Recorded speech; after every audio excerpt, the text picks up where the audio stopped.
Hello friends, welcome to our YouTube channel. In this video I'm going to tell you about how to reject call with SMS in your iQOO smartphone.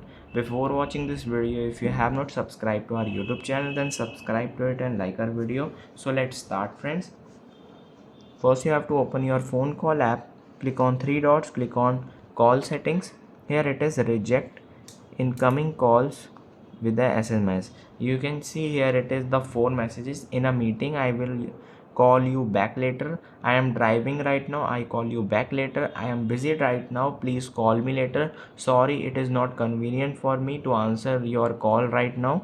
You can also change it by clicking on this. You can see you can remove it and make your own sentence by clicking on OK button. I hope you like this video. If you like this video, then subscribe to our YouTube channel for more helpful tips and tricks videos. See you next time.